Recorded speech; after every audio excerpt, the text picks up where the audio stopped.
Jeffrey Epstein. Nazwisko, które nie schodzi z ust ludzi na całym świecie, a internet pęka w szwach od coraz to nowych sensacyjnych informacji na temat jego osoby oraz tego, co i z kim robił. I jest to jedna z najgłośniejszych spraw, jakie wypłynęły od lat. I ogrom potworności, jakie się tam działy, pewnie nigdy nie ujrzy światła dziennego w całości. Ale kiedy wychodzą na jaw takie bomby, zawsze towarzyszą im niejasności, które prowadzą do domysłów. Czy to prawda? Czy tak to się odbyło? A może jednak inaczej, a oficjalna wersja to próba zatuszowania jeszcze gorszych zbrodni? Nie jestem wyrocznią i nie wiem jak było, ale to, co zwróciło moją uwagę, to ilość sprzecznych informacji podawanych przez oficjalne źródła.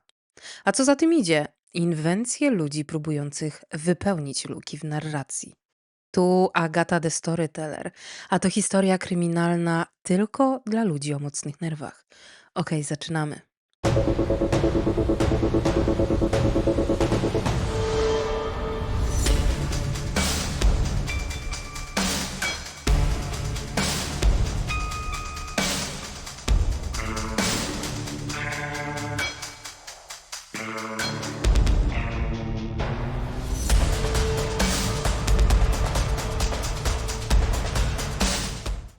Zanim zaczniemy, pamiętajcie, żeby podbić i polubić ten film. To naprawdę mi pomoże.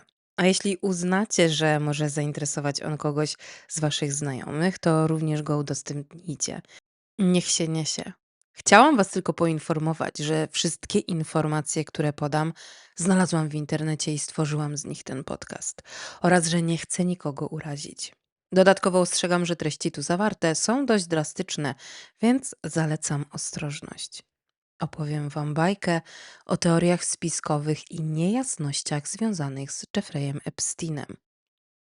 Jeśli mamy rozmawiać o śmierci Jeffreya Epsteina i o tym, co mogło, a co nie mogło się wydarzyć, nie możemy zacząć od poranka, kiedy go znaleziono. Chcę zacząć kilka tygodni wcześniej, ponieważ zakończenie tej historii nie ma sensu, dopóki nie zrozumiemy, co do niego doprowadziło. Myślę, że potrzebujemy wszystkich faktów, aczkolwiek nie są to do końca stuprocentowo potwierdzone informacje. Zaznaczam. Chodzi mi o to, że teoretycznie są one oficjalnymi informacjami, które znajdują się już w tej chwili w aktach sprawy, ale nadal budzą wiele wątpliwości. 6 lipca 2019 roku Jeffrey Epstein został w końcu aresztowany oraz przewieziony do Metropolitan Correctional Center na Manhattanie. To nie jest zwykłe więzienie w małym miasteczku. To federalny zakład. I w tej chwili jest jednym z najbardziej znanych więźniów w kraju.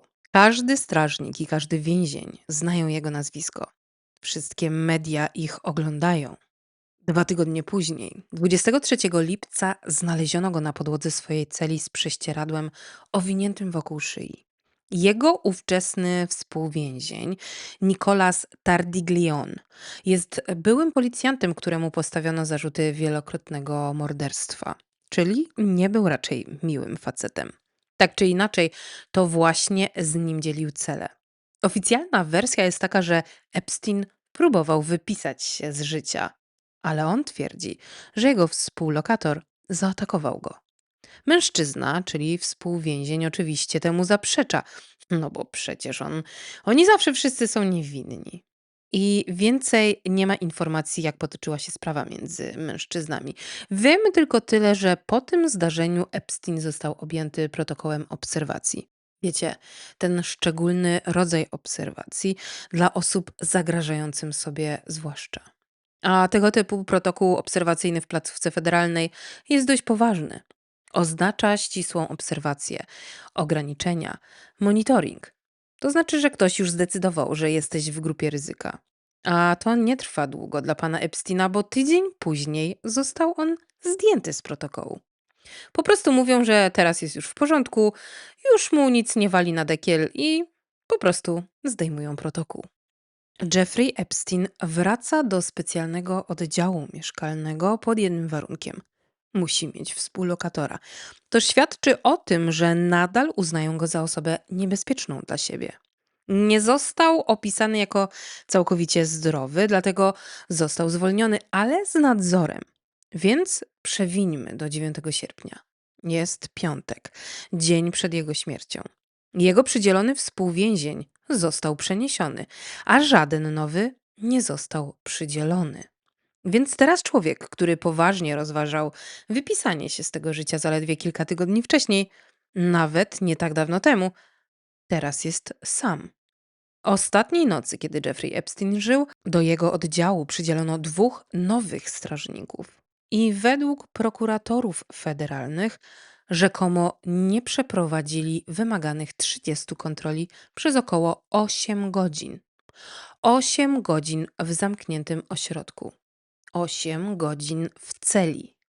8 godzin, gdzie nikt faktycznie nie weryfikuje jego stanu.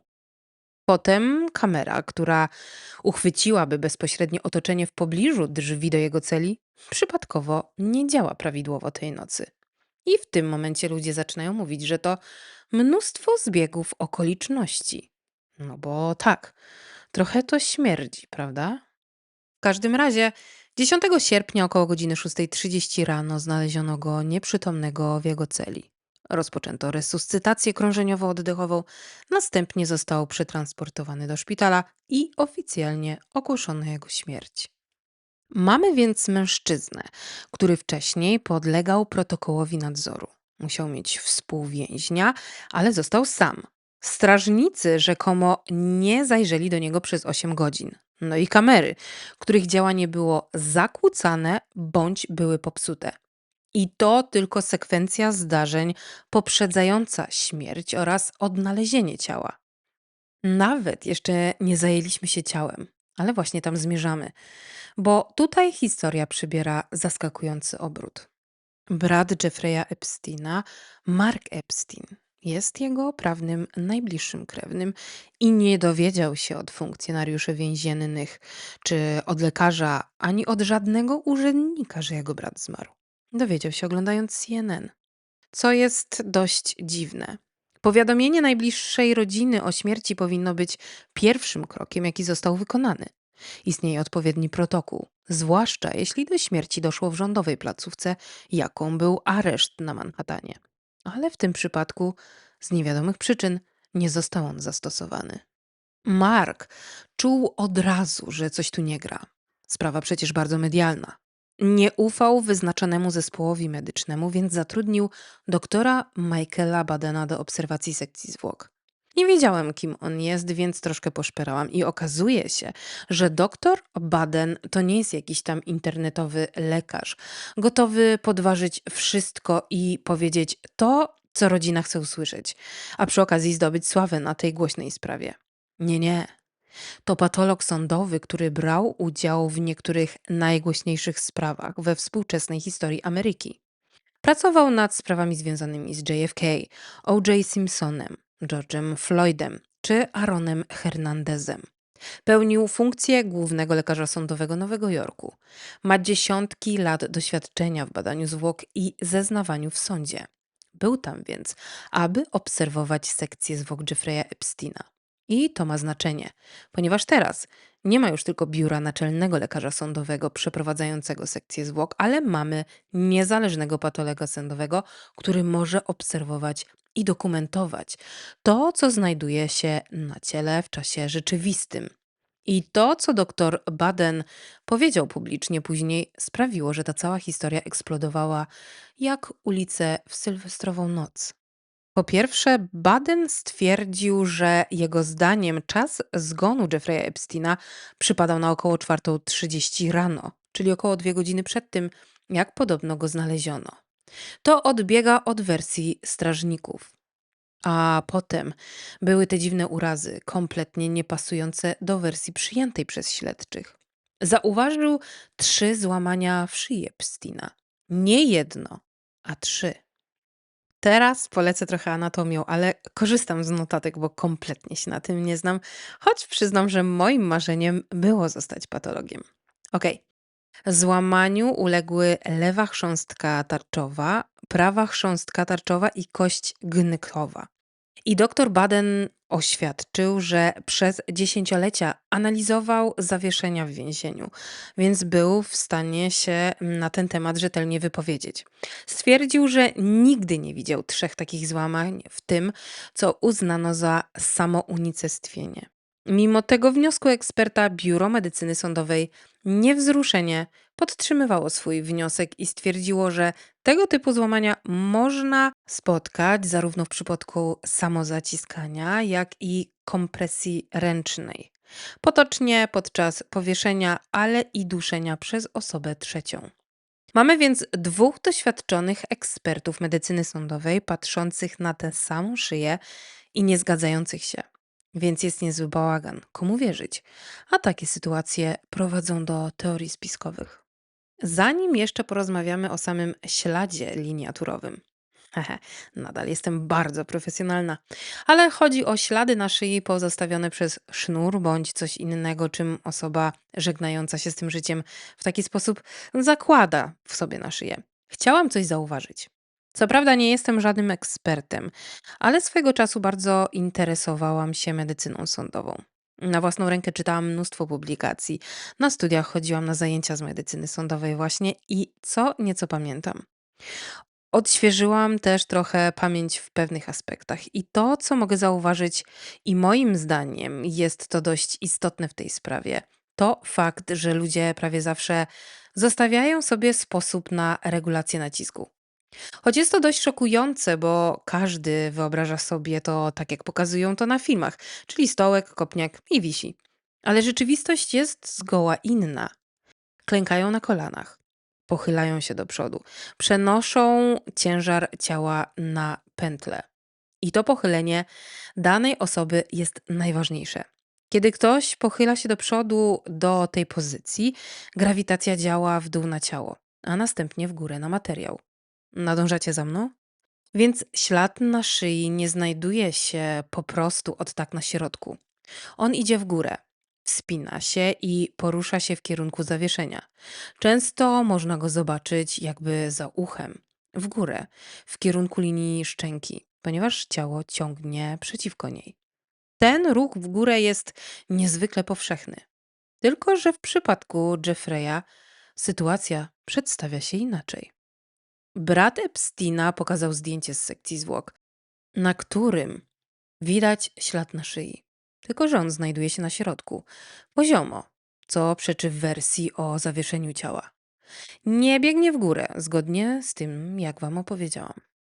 Jest to kompletnie niezrozumiałe, zwłaszcza w zestawieniu z zeznaniami strażników, którzy bardzo dokładnie opisywali, w jakim stanie odnaleziono ciało Epsteina. Jeśli tego nie słyszeliście, to szybko przypomnę. Pośladki Epsteina wisiały nad ziemią, kiedy strażnicy weszli tego ranka.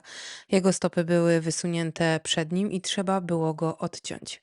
Dodatkowo na zdjęciu ślad wygląda, jakby był podwójny. Jakby jedno zadzierzgnięcie nie wystarczyło i zostało powtórzone. Trochę to nie trzyma się kupy. Czy można to wyjaśnić? Pewnie i tak. Każde ciało ludzkie zachowuje się inaczej. Materiały również.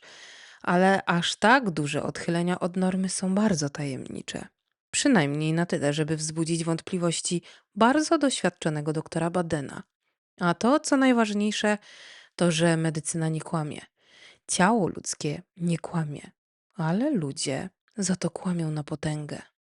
Więc teraz musimy porozmawiać o resuscytacji krążeniowo-oddechowej. Wracając do tematu, bo ta część mnie też dręczy. Jeśli ktoś był pozbawiony krążenia przez kilka godzin, a doktor Baden sugeruje możliwy wcześniejszy moment zgonu, ciało nie wydaje się być świeże. Poczekajcie, wyjaśnię o co mi chodzi. Kiedy dopiero co zasłabniecie, czy nawet krążenie ustanie, człowiek nadal wygląda jak żywy. W sensie nadal jest zaróżowiony, miękki i ciepły. Jednak od momentu ustania krążenia ciało stygnie, skóra się zmienia, krew zaczyna osiadać. Ciało zaczyna robić to, co robią ciała, gdy są nieobecne przez chwilę. I przepraszam, ale jeśli kiedykolwiek byliście w pobliżu osoby, która ewidentnie nie żyje od jakiegoś czasu, to po prostu wiecie, o co mi chodzi. Patrzysz na nie i wiesz, że to nie jest tak jak na filmach, że człowiek nie wygląda jakby spał. Są oznaki tego, że nie żyjesz, a im dłużej nie ma krążenia, tym bardziej to widać. No dobra, ale cała sytuacja jest dość dziwna. W sensie rozumiem, że Epstein był osobą publiczną i więźniem najwyższej rangi, więc publikowanie zdjęć jego ciała po odcięciu i w trakcie resuscytacji jest w pewnym sensie zrozumiałe. Tu daję znak zapytania, bo w sumie nie wiem, czy mogę to tak ująć, ale wiecie o co mi chodzi? Że ludzi to interesuje i zawsze będzie ktoś, kto to łyknie i będzie można spieniężyć takiego newsa. Ale mimo wszystko to trochę wyglądało, jakby ktoś chciał na siłę pokazać, co się z nim działo. I to również jest pożywką dla wszelkich wątpliwości odnośnie tego, czy on naprawdę nie żyje. Ale o tym później. Dobra, ale wróćmy do medycznych aspektów. Protokół mówi o tym, że należy rozpocząć resuscytację, kiedy odnajdzie się osobę niereagującą, ale kiedy są już jawne oznaki tego, że osoba jest dawno poza wszelkimi granicami i możliwościami przywrócenia, to odstępuje się od takiej procedury. Zgodnie z raportem doktora Badena takie oznaki były, więc podjęcie resuscytacji mogło świadczyć o próbie wpłynięcia na raport koronera i zmianę godziny zgonu.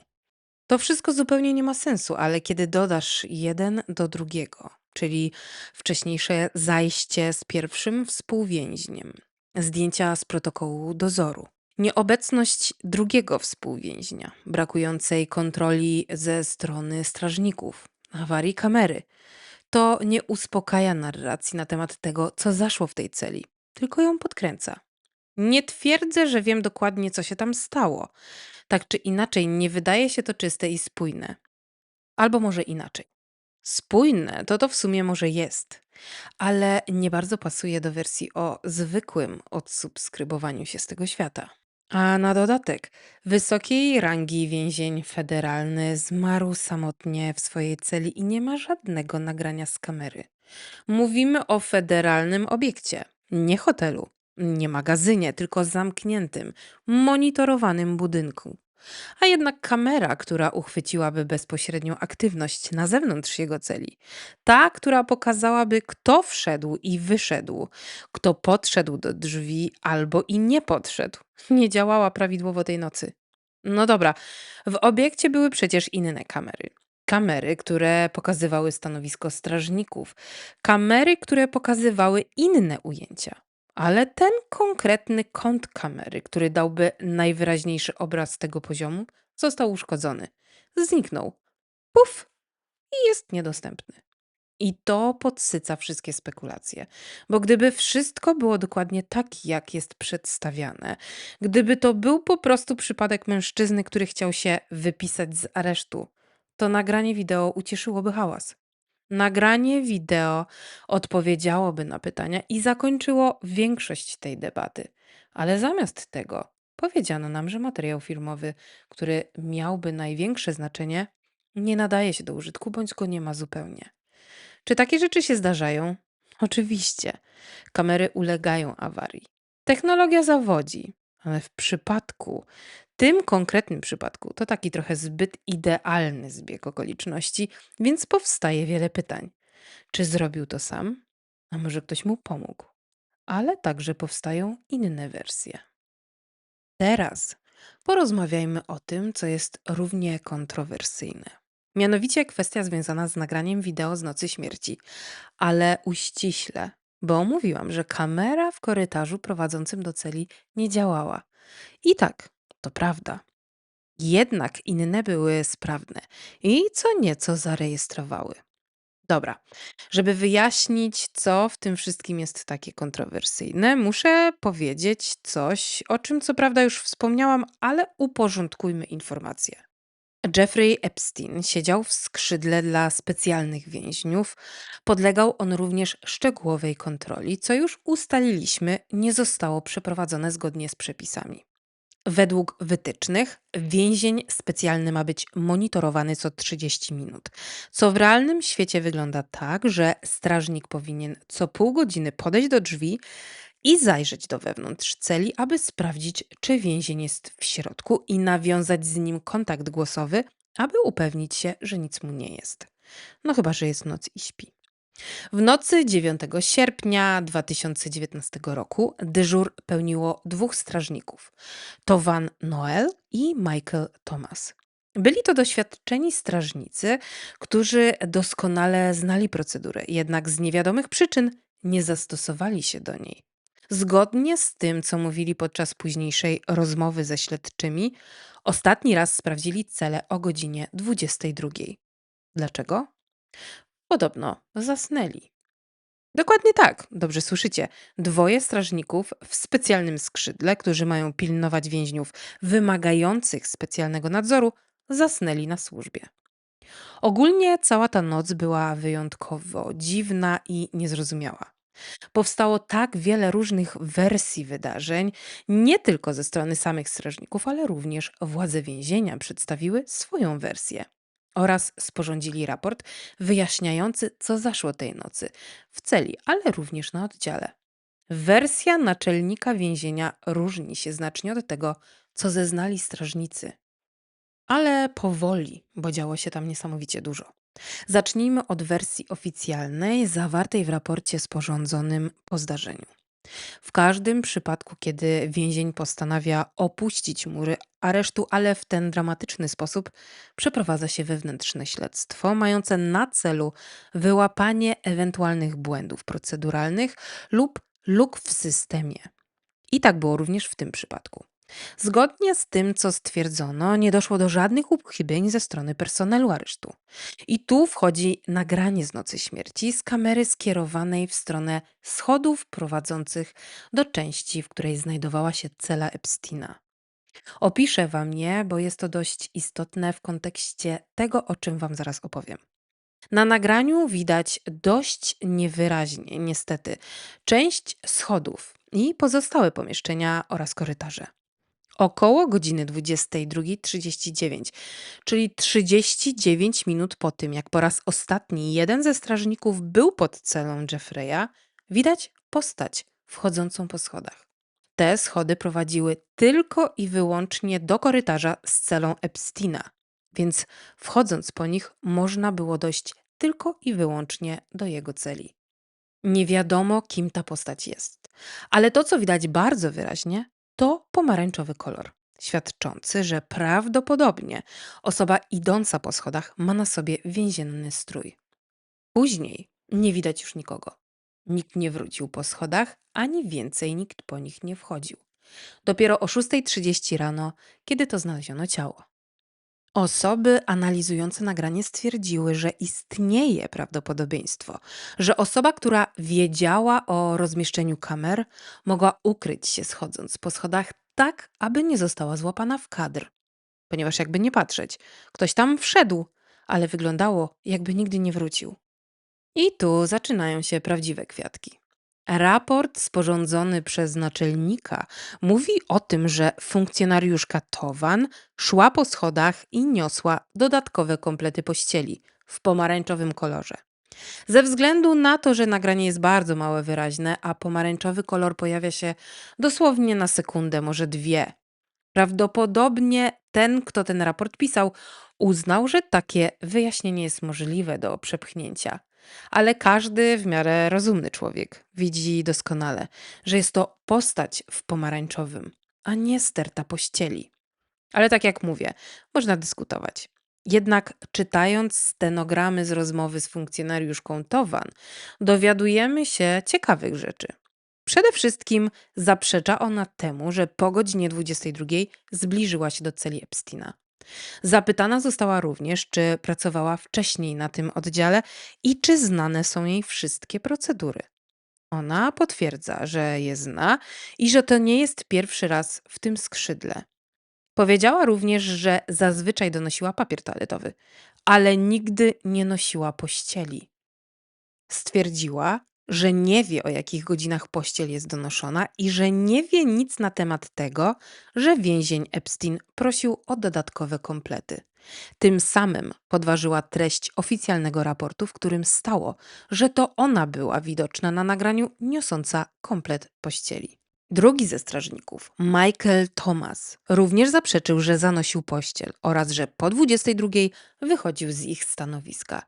I choć obydwoje złożyli zeznania pod przysięgą, raport twierdził, że to któreś z nich podeszło pod cel Epsteina. Ciekawe. Ale na tym nie koniec, bo same zeznania strażników również bardzo różnią się od siebie. I jest to całkowicie wytłumaczalne. Naoczny świadek to najgorszy z możliwych dowodów i jest to potwierdzone naukowo. Często nasze wspomnienia zacierają się i zniekształcają. Nie można na tym polegać.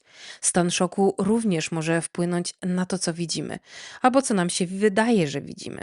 Jednak w kontekście innych, powiedzmy, nieścisłości i znaków zapytania, ich zeznania dolewają oliwy do ognia. Funkcjonariuszka Towan zeznała, że po wejściu do celi 10 sierpnia około godziny 6:30 rano zauważyła ciało Epsteina. Nie miało ono żadnej pętli ani materiału na szyi. Nie ma również wzmianki o tym, w jakiej pozycji był. Czy leżał, czy siedział. Stwierdziła, że jego twarz była sina. Powiedziała, że jego ciało nie było wzdęte, ale nie wyglądało na świeże. Dosłownie nazwała go niebieskim i że wyglądał na całkowicie nieżywego. Jej partner za to twierdził coś innego. Z jego zeznań ciężko wywnioskować, kto pierwszy zauważył ciało, ale późniejsze zdarzenia opisywane są, jak obydwoje już byli w celi. Tomasz w całych swoich zeznaniach był bardzo chaotyczny. Odpowiadał bardzo niejasno, bądź mówił, że nic nie pamięta albo że nic nie wie. To znacznie utrudniało ustalenie sekwencji zdarzeń. Ale to, co dało się z niego wydobyć, to stwierdzenie, że Epstein nie miał żadnych zmian na twarzy ani dekoloryzacji, kiedy wszedł do celi. Ogólnie stwierdził, że bardziej wyglądał na nieprzytomnego, jakby dopiero doszło do zdarzenia. Dlatego uznał, że resuscytacja jest konieczna. Twierdził również, że ciało miało pętlę na szyi, ale dość szybko udało się go zdjąć. Część, która była obwiązana wokół szyi, była przywiązana również do części materiału zwisającego z ramy łóżka, czyli nie był to jeden lity skrawek materiału, a dwa połączone ze sobą. Tomasz twierdził, że nie pamięta momentu zdejmowania mu pętli z szyi dokładnie, ale uznał, że było to dość łatwe. Tyle mógł powiedzieć. Eksperci stwierdzili, że całe jego zeznanie było bardzo niespójne i mało wiarygodne. Zeznania Towan za to są bardzo racjonalne i wskazują, że ona wierzyła w to, co mówi. Ani Tomas, ani Towan nie zgodzili się w kwestii tego, w jakiej pozycji znaleziono ciało. Tomas stwierdził, że nie pamięta. Natomiast Towan początkowo twierdziła, że nie pamięta, natomiast później przypomniała sobie, że pośladki Epsteina wisiały nad ziemią, a opierał się stopami o podłogę. Nogi były wyprostowane.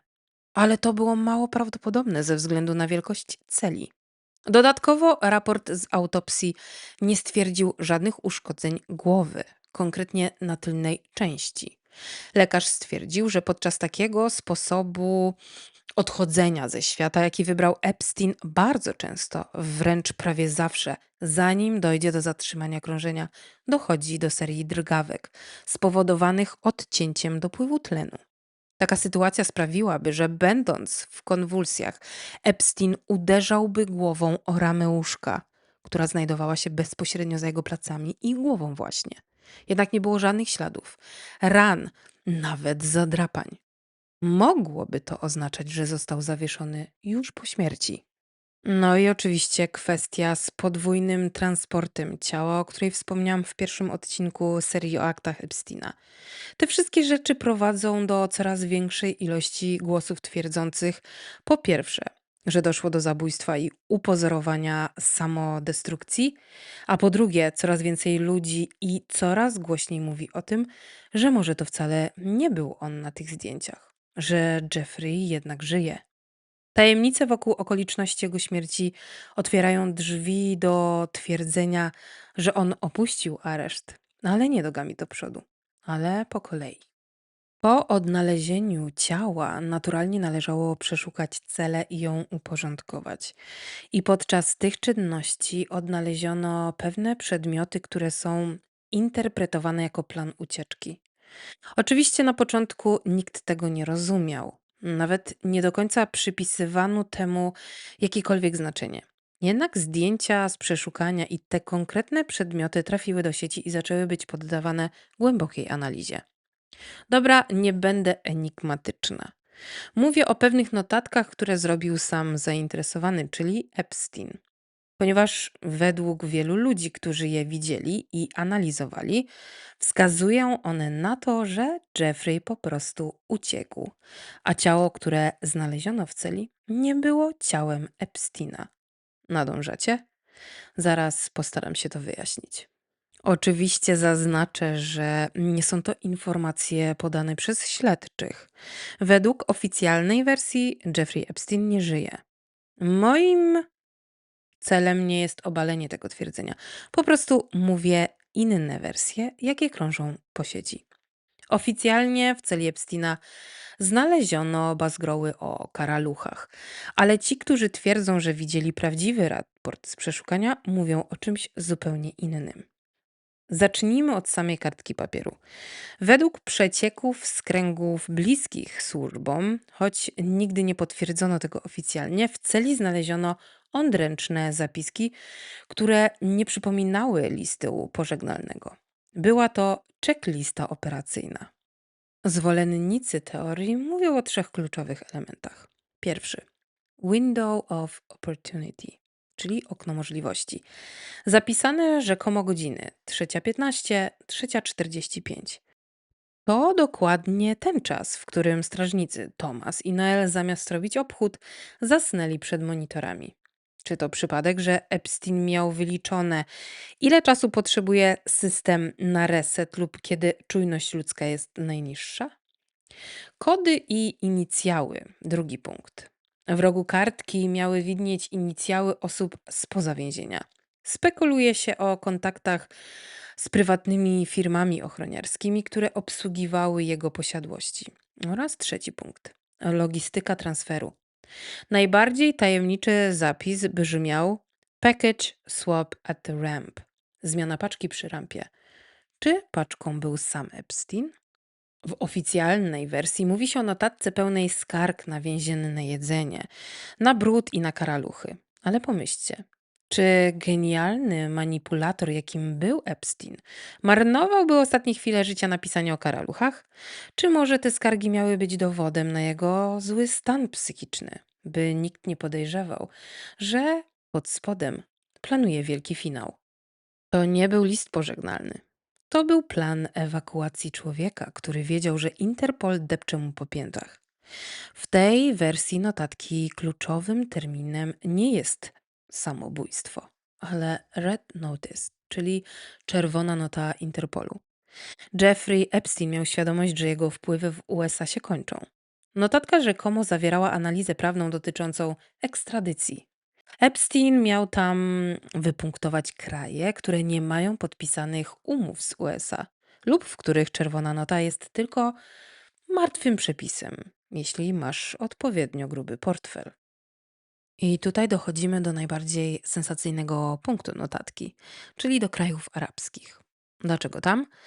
Epstein od dekad budował sieć powiązań z elitami z Bliskiego Wschodu. Teoria mówi, że w notatce widniały instrukcje dotyczące lotu w stronę Arabii Saudyjskiej bądź Zjednoczonych Emiratów Arabskich. Dlaczego to miało sens? No, brak ekstradycji. W notatce rzekomo widniał dopisek o bezpiecznych jurysdykcjach na Półwyspie Arabskim, gdzie amerykańskie FBI nie ma jurysdykcji. Prywatne terminale. Epstein miał tam potężnych sojuszników, którzy mogli zagwarantować mu nietykalność w zamian za technologię, dane wywiadowcze lub po prostu milczenie. Oraz kryptonim The Desert, czyli pustynia. W zapiskach miały pojawić się konkretne współrzędne lub nazwy lotnisk na pustyni, które nie podlegają oficjalnej kontroli ruchu lotniczego. To nie byłaby ucieczka gdziekolwiek. To byłaby ucieczka do świata, w którym amerykańskie prawo nie sięga. Przejdźmy do konkretów z notatki dotyczących lotniska. Najczęściej pojawiającym się punktem w tej teorii jest lotnisko Teremborough w New Jersey. To stamtąd latał jego Lolita Express. Ale plan z celi miał zakładać coś sprytniejszego. Według teorii Notatka zawierała plan przeskoku. Wywiezienie z więzienia do bezpiecznej kryjówki w New Jersey, prawdopodobnie posiadłości w Bedminster. Później wykorzystanie małego prywatnego lotniska z dala od głównych węzłów. Spekuluje się o małych pasach startowych na Long Island, gdzie czekał podstawiony nieoznakowany odrzutowiec, tzw. ghost plane, oraz lot z międzylądowaniem w kraju trzecim, np. Maroko lub Turcja, by zgubić trop radaru, a finalnie wylądować w jednym z krajów arabskich. W notatce miały być zapisane numery ogonowe samolotów, tak zwane N-numbers, które nie należały bezpośrednio do Epsteina, ale do firm krzaków zarejestrowanych na Wyspach Dziewiczych. To był precyzyjny plan lotu, a nie desperacki skok przez płot. Wróćmy do czerwonej noty. Epstein był przerażony, że zostanie wpisany do systemu Interpolu jako osoba poszukiwana najwyższego priorytetu. Notatka rzekomo zawierała listę nazwisk sędziów i urzędników w krajach takich jak Francja czy Izrael, którzy mogliby blokować proces ekstradycji miesiącami, dając mu czas na rozpłynięcie się. Sugeruje się, że Epstein miał przygotowane trzy różne paszporty, a w notatce zakodowane były lokalizacje trzech skrytek bankowych w Zurichu i Dubaju, gdzie te dokumenty na niego czekały. Pytanie brzmi: jeśli taki plan istniał w formie fizycznej notatki w celi, to co się z nią stało? Zwolennicy teorii ucieczki twierdzą, że strażnicy, którzy weszli pierwsi, byli opłaceni, by tę notatkę zabrać, a na jej miejsce podłożyli tę oficjalną o karaluchach i brudzie. To by tłumaczyło, dlaczego oficjalny raport jest tak nudny. Jeffrey Epstein żył jako cień i jako cień rzekomo odszedł. Jeśli notatka z planem lotu do krajów arabskich i instrukcjami omijania czerwonej noty była prawdziwa, to 10 sierpnia 2019 roku nie byliśmy świadkami odejścia z tego świata. Byliśmy świadkami największego zniknięcia w historii współczesnej kryminalistyki. Czy miliarder pije teraz herbatę w klimatyzowanej willi w Dubaju, patrząc jak świat kłóci się o jego ucho na zdjęciu z noszy? Tego prawdopodobnie nie dowiemy się nigdy. Ale jedna rzecz jest pewna. Ten, kto napisał ten plan, znał system lepiej niż ci, którzy go pilnowali. Wiem, że brzmi to bardzo sensacyjnie, ale gdzie nie ma wszystkich informacji, są jakieś niejasności, ludzie próbują wyjaśnić to, czego nie wiedzą, i powstają różne wersje, które z czasem zaczynają brzmieć sensownie. Zwłaszcza w kontekście tak wielkiej i sensacyjnej sprawy, jak wszystko, co związane z Epsteinem. Czy te teorie kiedyś okażą się prawdą? Bardzo możliwe. Jest wiele takich spraw, które przez lata były traktowane jak wymysły, jak kłamstwo, a później okazały się prawdą, ale to czas pokaże. W tym miejscu mogłabym zakończyć ten odcinek, ale ciągnie mnie wciąż do jednego tematu. Jakoś tak nie mogę przestać o tym myśleć. A mianowicie Rancho Zorro i podejrzenia z nim związane. Dobrze. Chcę, żebyście sobie coś wyobrazili ze mną. Stoicie na pustyni Nowego Meksyku. Jest cicho, niepokojąco cicho. Tak, że wiatr wieje przez suche zarośla, a w uszach zaczyna dzwonić, bo nic innego nie słychać w promieniu kilku kilometrów. Może jedynie wycie kojota. Góry w oddali, ciepło unoszące się falami od ziemi. A gdzieś w tej ciszy znajduje się 7,5 tysiąca akrów ziemi, która kiedyś należała do Jeffreya Epsteina. 7,5 tysiąca akrów. To nie rancho, to małe królestwo. A ostatnio ludzie zadają trudne pytania. Czy są tam pochowane ciała? Ziemia znana jako Rancho Zorro leży w Stanley w Nowym Meksyku i zajmuje około 7,5 tysiąca akrów, czyli około 3100 hektarów. Teren większy niż niejedno miasto. Dlaczego więc ta posiadłość znowu pojawia się w tej rozmowie? Ponieważ w niedawno opublikowanych plikach pojawiła się wzmianka o anonimowym e-mailu. E-mailu rzekomo wysłanym lata temu, w którym twierdzono, że dwie cudzoziemki zostały zamordowane i pochowane bezpośrednio na bądź w pobliżu tej posiadłości. Anonim. Kim był i dlaczego napisał tę wiadomość? Czy bał się o swoje bezpieczeństwo, ale chciał zrobić coś dobrego? A może chciał tylko wzbudzić chaos? Nie mamy pełnej jasności. Tak naprawdę mamy masę, ale niczego. To nie są zeznania pod przysięgą. To nie jest żaden oficjalny raport, to tylko e-mail, ale istnieje i został upubliczniony. Kiedy coś takiego wypływa na powierzchnię, ludzie po prostu tego nie ignorują, przynajmniej nie powinni. Istnienie tego e-maila nie dowodzi istnienia ciał, ale to nie znaczy, że ich tam nie ma. I właśnie to napięcie i niepewność są powodem, dla którego o tym dziś Wam znowu mówię. Jeffrey Epstein nie miał czystego sumienia. O tym już mówiłam i większość z Was już doskonale wie, o co był oskarżany. Ale w 2008 roku otrzymał federalną ugodę, na mocy której większość zarzutów wystosowanych w tamtym czasie zostało oddalonych, a jego potencjalni wspólnicy wywinęli się z poważnego bagna. Przede wszystkim większość z jego współpracowników zachowała anonimowość.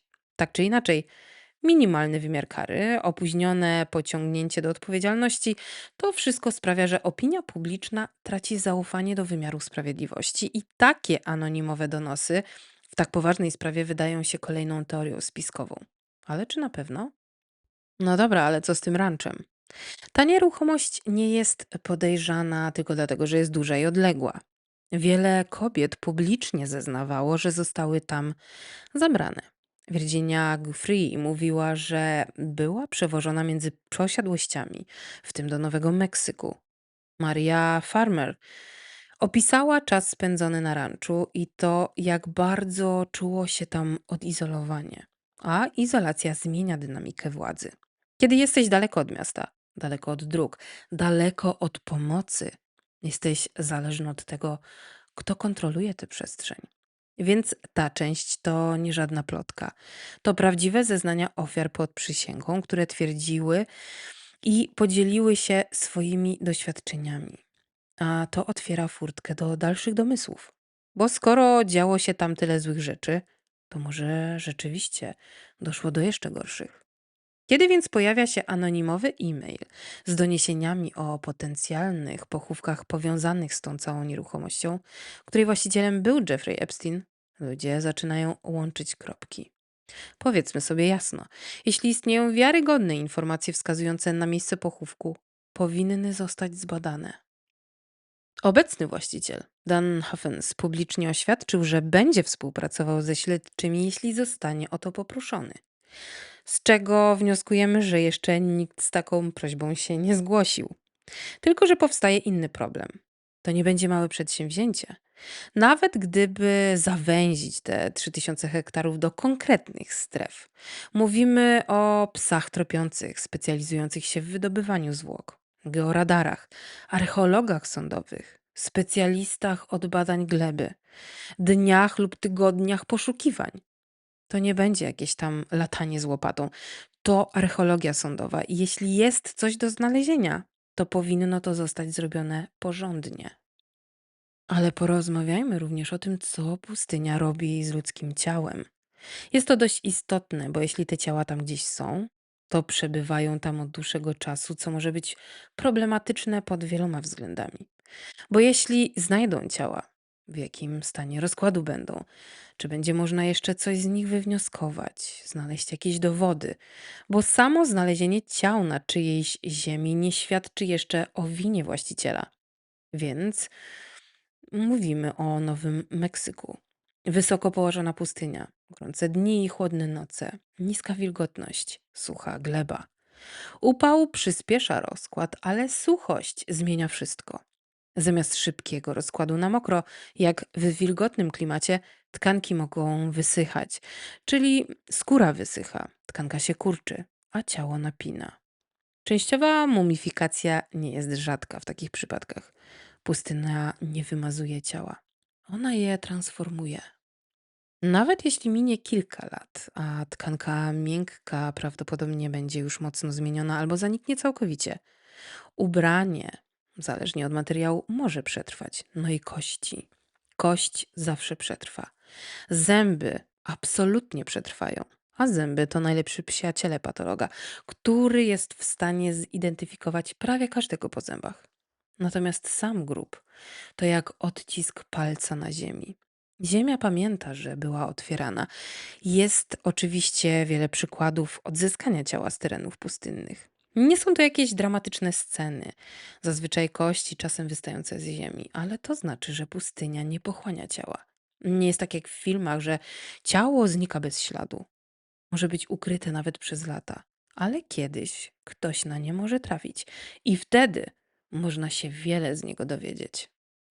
Odkąd ujawniono te piekielne akta, ludzie są wściekli i wręcz załamani.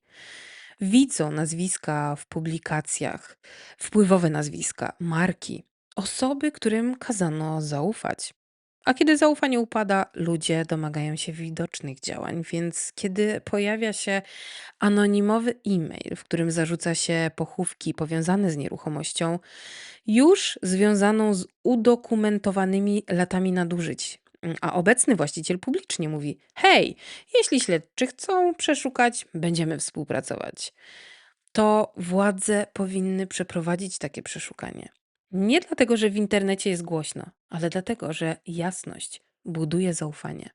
Jeśli nie ma tam żadnych resztek, porządne dochodzenie to rozstrzygnie. Jeśli są, pustynia nie ochroni ich na zawsze. I jeśli rzeczywiście jakieś są, anonimowe ofiary, które 20 lat temu zniknęły bez śladu, zasługują na to, by je odnaleźć. I to nie jest spisek. To jest po prostu człowieczeństwo. Śledztwa są powolne i metodyczne. I tak, są może drogie, ale przejrzystość ma znaczenie, zwłaszcza gdy zaufanie publiczne wisi na włosku, a wszędzie królują teorie spiskowe. Właśnie w tym punkcie teraz jesteśmy. Więc oto moje stanowisko, choć nie robię tego często, ale ta sprawa jakoś aż prosi się o komentarz. Jeśli istnieją wiarygodne dowody wskazujące na miejsca pochówku na tym ranczu, należy to dokładnie zbadać. Nie mogę uwierzyć, że jeszcze tego nie zrobiono. Nauka istnieje. Narzędzia potrzebne do zbadania tego wątku również. Wydaje się, że współpraca z nowym właścicielem też jest jak najbardziej możliwa. Nie zmienił terenu jeszcze wielki obóz kościelny, bo tak właśnie ma się stać. Zamierzają zmienić Rancho Epsteina w Rancho Zorro w obóz kościelny. No cóż, ironia losu. A jeśli nic tam nie ma, niech dowody to pokażą. Nie dopisujmy kolejnych rozdziałów tej telenoweli bez wyjaśnienia. Czy coś znajdą? Nie wiem, ale myślę, że warto spróbować. W tym miejscu zakończę ten odcinek i chciałam Wam bardzo serdecznie podziękować za to, że wytrzymaliście do końca. Jest to trzeci odcinek z serii o aktach Epsteina i o samym Epsteinie, i myślę, że na ten moment na razie zakończymy tę serię. Oczywiście, jeżeli jesteście nadal zainteresowani pewnymi wątkami, piszcie w komentarzach. Ja bardzo chętnie poczytam i zastanowię się i posprawdzam te wątki. Może jeszcze coś stworzymy tutaj na potrzeby tej serii, bo to jest sprawa nadal bardzo rozwojowa i myślę, że jeszcze mnóstwo rzeczy się dowiemy. Ja bardzo, bardzo serdecznie Wam dziękuję. Ostatnie nasze odcinki były bardzo popularne i witam w ogóle wszystkich nowych słuchaczy, którzy przyszli tutaj posłuchać tego, co mam do powiedzenia i jak ja interpretuję te wszystkie informacje. Jest nas już prawie 6 000 osób tutaj na koncie, więc bardzo serdecznie Wam dziękuję za to i za to zaufanie, jakie mi dajecie. Uwielbiam czytać wasze komentarze, więc piszcie jak najwięcej, bo naprawdę jest to dla mnie sygnał, że macie chęć odpowiedzieć coś na teorie, które ja wam tutaj przedstawiam, oraz że lubicie po prostu, kiedy wam odpowiadam na komentarze, bo staram się odpowiadać na każdy komentarz. Bardzo serdecznie również was zapraszam na moje social media, na konto na Instagramie. Możecie również wpadać na mojego TikToka. Tam bardzo często jestem obecna odpisuję na wszystkie wiadomości, więc zapraszam Was do kontaktu. Uwielbiam z Wami rozmawiać i bardzo, bardzo czekam na te Wasze informacje o tym, jak odbieracie mnie i mój podcast. I przede wszystkim chciałam podziękować wszystkim osobom, które wspierają mój kanał. Jest sporo nowych osób, które witam bardzo serdecznie. No i jak zwykle dziękuję bardzo, bardzo gorąco wszystkim, którzy już od dłuższego czasu mnie wspierają. To naprawdę wiele dla mnie znaczy. Bardzo, bardzo dużo mi to pomaga. Dziękuję Wam bardzo, kochani, a ja zabieram się za kolejny odcinek, który troszeczkę czeka już od dłuższego czasu, żebym go dokończyła, bo wpadłam w tę dziurę bez dna na temat akt Epsteina, więc wracam do moich zwykłych odcinków o zbrodniach troszkę starszych, które też bardzo lubicie i widzimy się za tydzień. Pa!